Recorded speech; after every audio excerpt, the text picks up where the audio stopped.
It's Tuesday, July 9th, and I'm your host, Paula Hursty. On today's show, we take a look inside the Barnstable Police 911 dispatch system, learn more about tick safety, and head out to the clam flats for a lesson on shellfishing. Now for a look at municipal and legislative notes.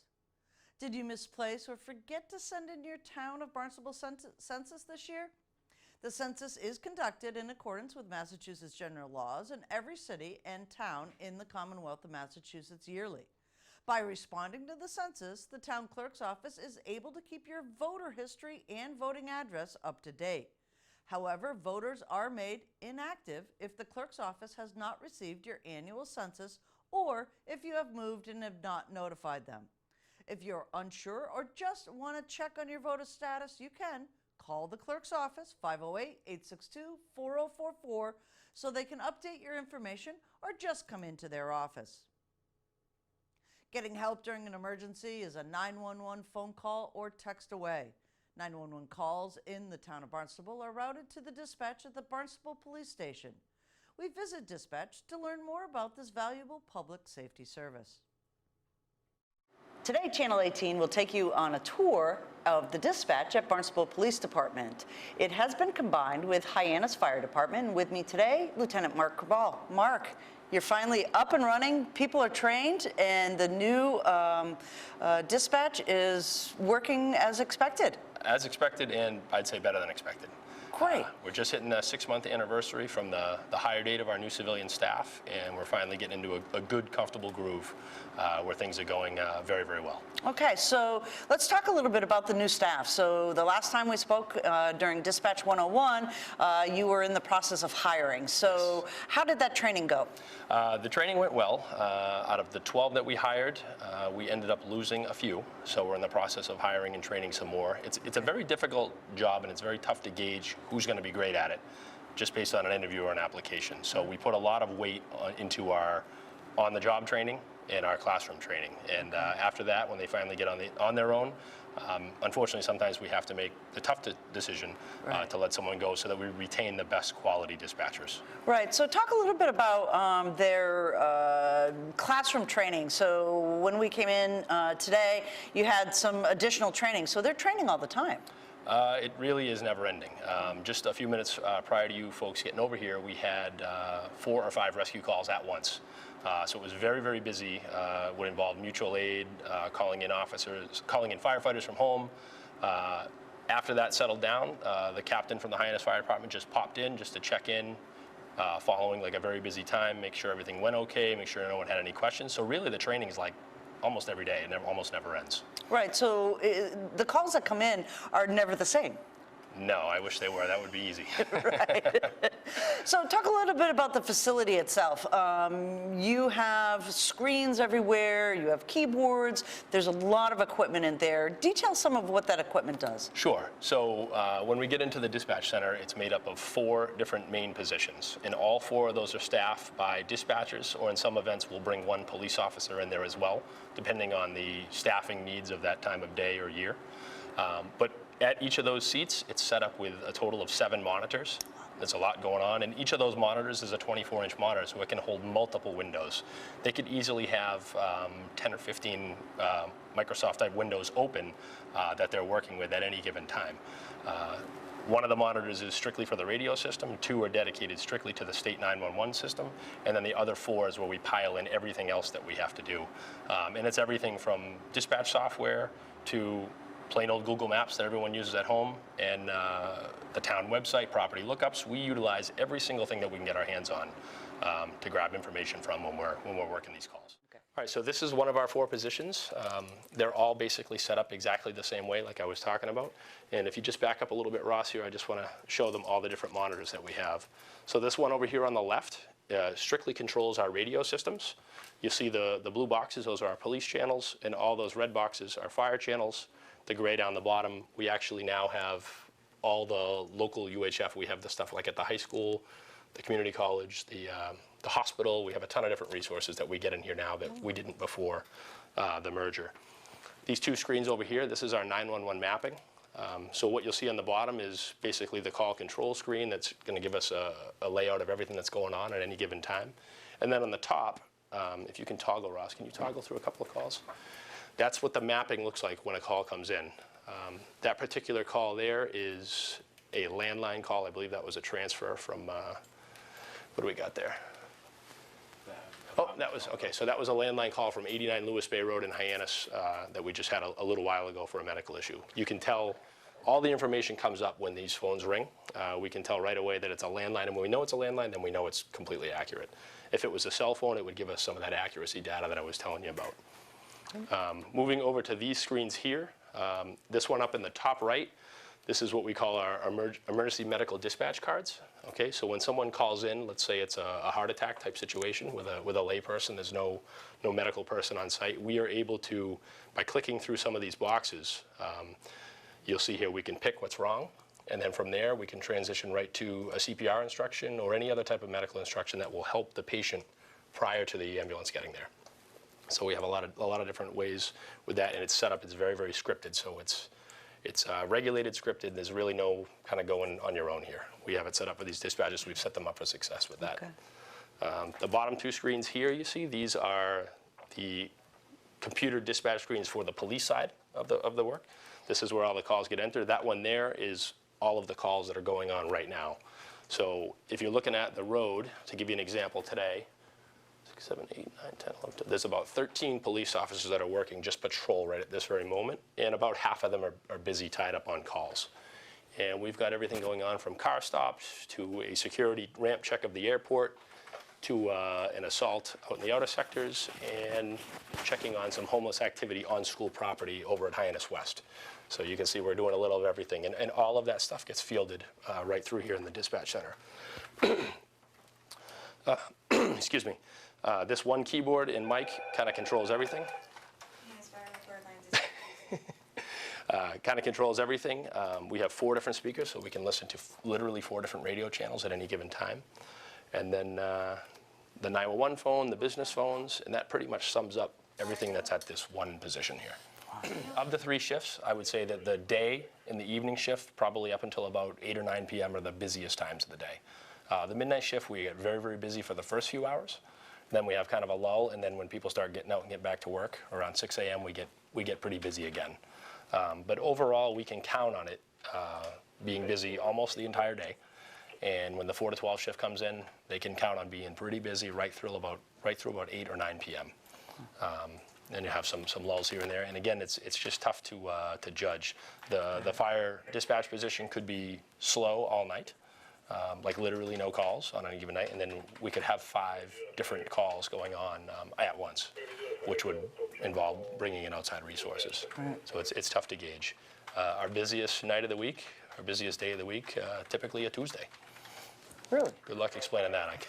I don't know the facts behind it, but I can tell you that it feels like it, and the stats back it up. So it is.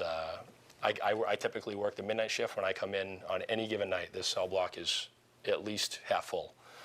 And these guys have had a full day of work. I can tell that they're exhausted. My goodness. Yeah. Tuesdays. Who would have known? So going back to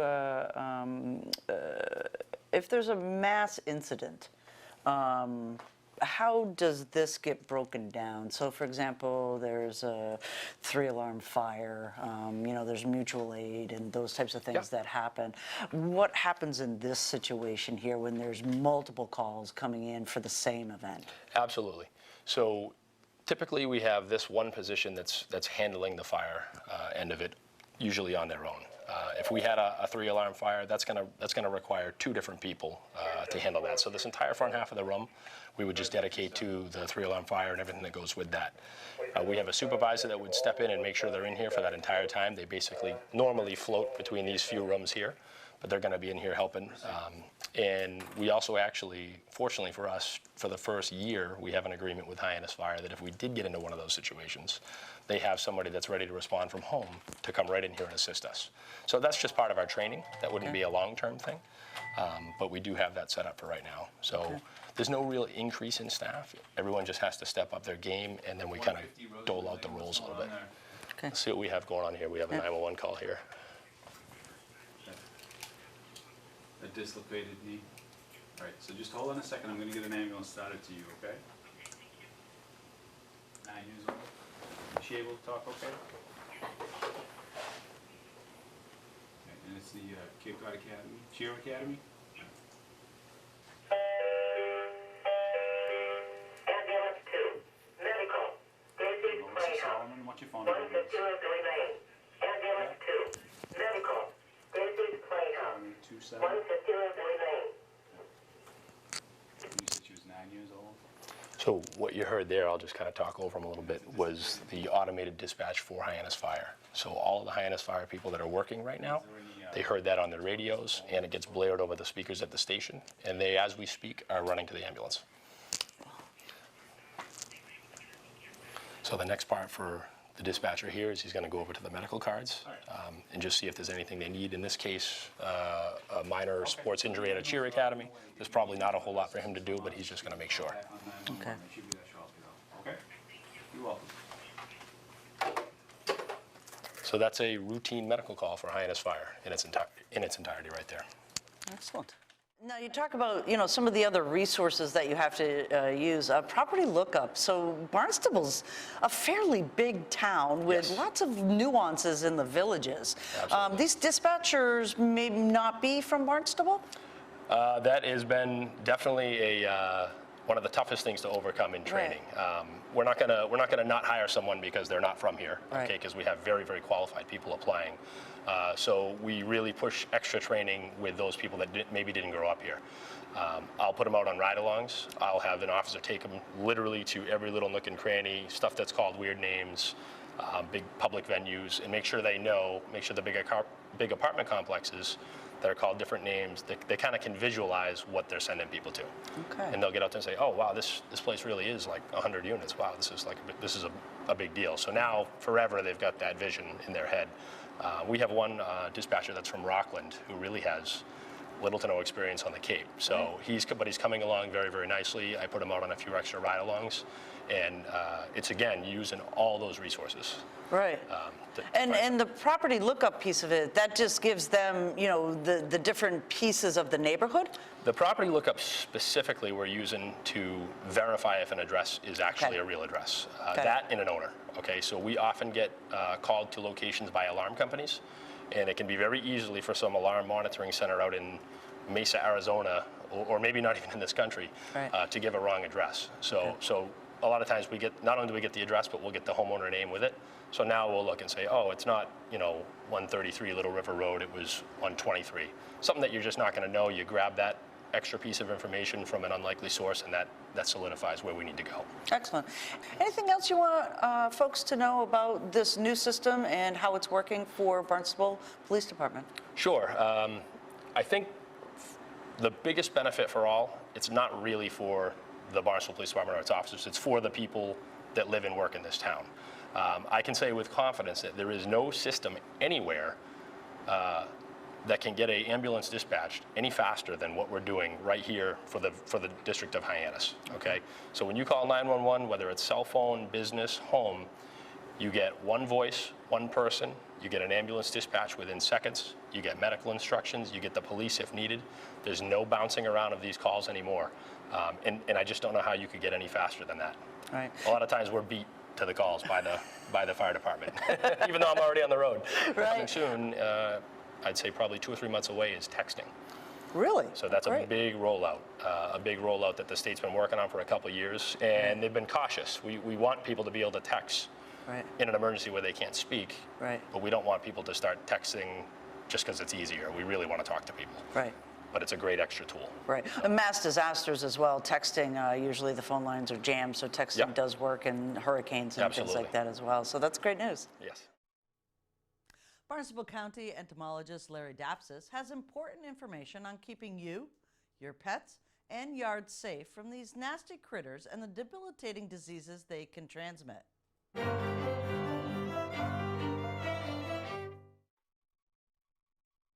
We're out in the field, literally today, with Larry Dapsis, County Extension entomologist. Larry, it is tick season and they are exploding everywhere this year. Lots of rain brought them out.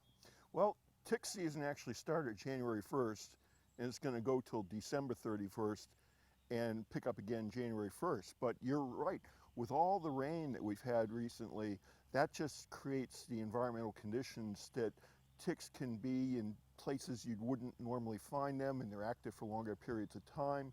So it increases the chances that you're going to bump into one of these little landmines. So you have a couple of those little landmines with you today, We do. and they're minuscule, really small. Well, these are adult stage ticks that I picked up in about 60 seconds of dragging a piece of white flannel on the ground. So I've got 2 adult males and 2 adult females, and you can see they're about the size of a sesame seed.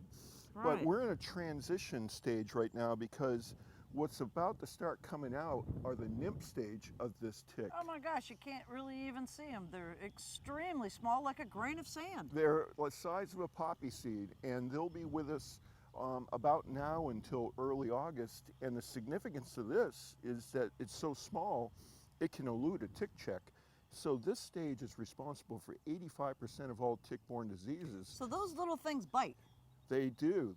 They have 8 legs, an attitude, and can put you on your behind in a heartbeat.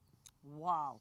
So there's some things out there that folks really have to be aware of to protect themselves, their families, their pets. Sure. Let's talk about those today. Sure.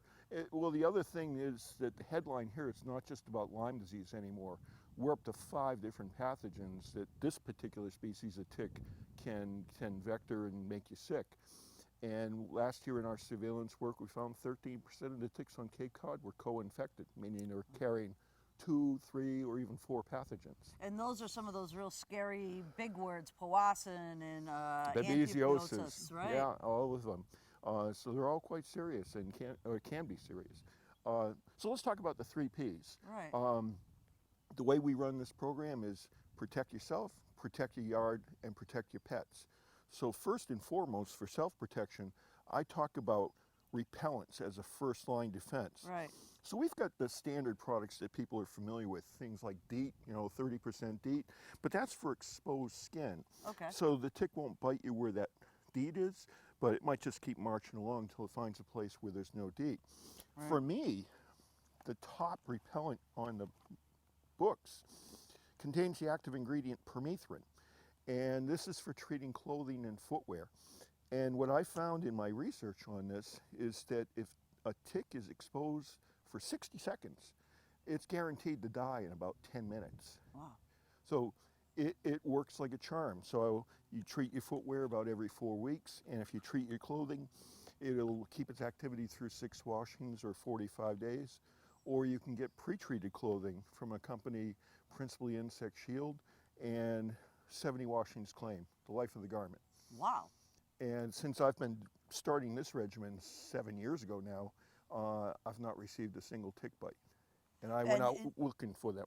Right, so I think so say the name again, it's permethrin. Permethrin is the active ingredient, so you have a number of brands. So this one happens to be Sawyer. Right. This is Ben's. You can get it now all the major garden centers on the Cape and some of the box stores like Home Depot. But and the safety margin on this product is huge. This is the active ingredient that you would slather on an infant for scabies mite at a much higher concentration.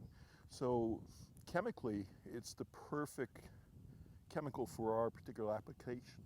Okay, and then we talk about the yard as well. So, people are out there, we've got gorgeous weather, starting to really get out there and do that yard work. Exactly. And those ticks live in your yard whether you have manicured grass or Sure. not, right? We don't have to go into that tree line over there to get ticks. In fact, surveillance research in Connecticut showed that 2/3 of the people that submitted ticks for identification and testing got them from their own backyard. So ticks and gardening go hand in hand. Right. So as a 1-2 punch, besides the treated clothing and footwear, I recommend a perimeter yard spray. There are commercial companies that use a product like permethrin, Talstar. And so on our website, we've got the timings and of when you would put those 2 spring sprays on, mid-May, mid-June, and that'll cover that nymph stage window of activity. Right, the ones that you can't see that really literally will bite and you never even knew that you get bit. Yeah, so you need to do tick checks anyway, and the places you would look is where your clothing becomes restrictive. So like behind your knees, your pelvic area, your armpit, your hairline, around Yeah. your neck. That's where you're most likely to find the ticks. Okay. Having been bit and having had Lyme disease, I think perhaps maybe from our dogs, pick up ticks all the time. Got a couple of products here, the Advantix collars for dogs, but Sure. there's There's a number of topicals like Canine Advantix 2. You have to pay attention to what products you can use on a dog versus a cat. This one you cannot use on cats. They're sensitive to permethrin. But the monthly topicals, some people find they get old after a while. Did I do it? Do I feel like doing it? And a company came out with a collar a few years ago called Seresto with an S. You put that on your animal, you get 8 months of continuous flea and tick control. So the pets are covered, in fact, in some ways better than people, because there's a vaccine available for dogs for Lyme disease. correct. Yep, absolutely. And I think what a lot of people don't understand is that, even if you think it's just a dog tick, they're picking up these little nymph things you don't even see Sure. on their fur and on their skin. So, if you're snuggling with them on the couch or something like that, you really have to be aware that you need a product on them that's going to kill them in that small stage as well. Exactly, and if the tick falls off the animal for whatever reason, once that happens, it's going to die fairly shortly because ambient humidity inside a house isn't that high. Right. Excellent. Well, Larry, what other things can you tell folks? We just need to protect ourselves. We need to be smart. We need to be tick safe. I tell people that don't be afraid of your environment, because there are people that don't want to go outside anymore. Don't fear your environment, but understand your environment. Right. Thank you so much, Larry.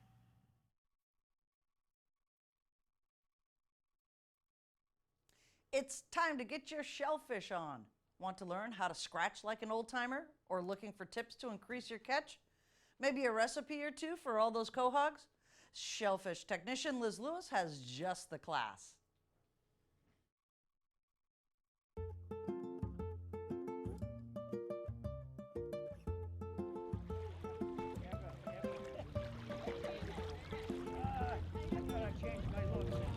It doesn't help though.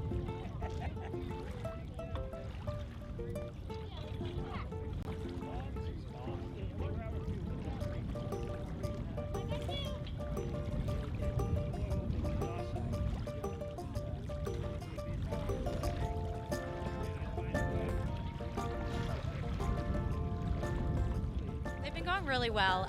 We've luckily had beautiful weather. This weekend was awesome. It was really great to see a lot of fathers bringing their kiddos out for Father's Day, and there's plenty of clams out there. We really loaded it up this year, so over 45 bushels. So it should be pretty easy for the kiddos to find the clams too. And we've seen a lot of happy faces, so it's always fun. It's been really good this year so far.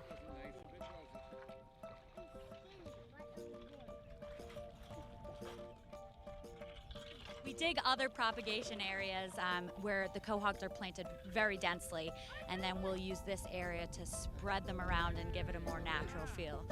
Somewhere that, there's a good parking area here and a lot of people can walk, so we try to bring the clams closer to the people and make it easier for them to access them. So we just loaded up the area, flew the clams off the boat, and it's great, so people are really finding them pretty easily this time.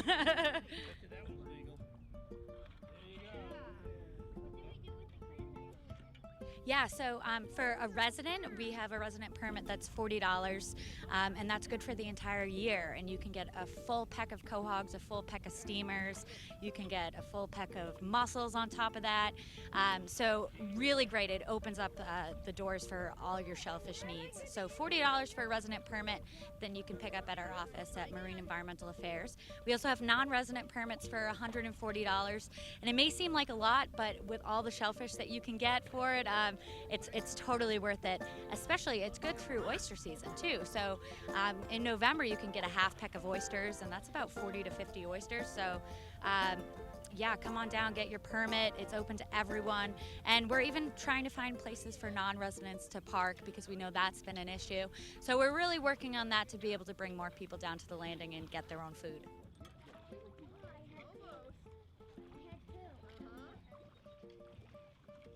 We've had so much success with the clamming class for kids that adults are trying to sneak into our class too, which is absolutely fine. The more the merrier, you know, it's really great. But it is a little different teaching a kid than teaching an adult. So these classes will be geared more towards adults, but kids are obviously welcome. Anyone can come by. We're going to have more on recipes, more on how we regulate the shellfish. So sizes are very important. Some of the key regulations that you need to know if you're going out shellfishing, maps and recipes for cooking them, because that's really important too once you get the shellfish. We would love to have people come down so we can teach you more about it.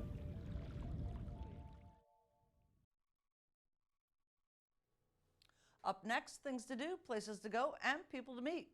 Grab a rake and a peck basket. Come learn to shellfish with the town of Barnstable's Natural Resources Department on Wednesday, July 10th. It starts at 12:30 p.m. Shellfish class for all ages at Bridge Street Landing in Osterville. Prepare to get wet. Waders, hip boots, knee boots, ideal. Wear protective gloves. This is a free event, and take home the clams and quahogs if you have a shellfish permit. Comments, suggestions, accolades, connect with us on Facebook, email us, or send us an old-fashioned note by carrier pigeon. Channel 18 works for you. I'm Paula Hersey, and thank you for watching Barnstable Today.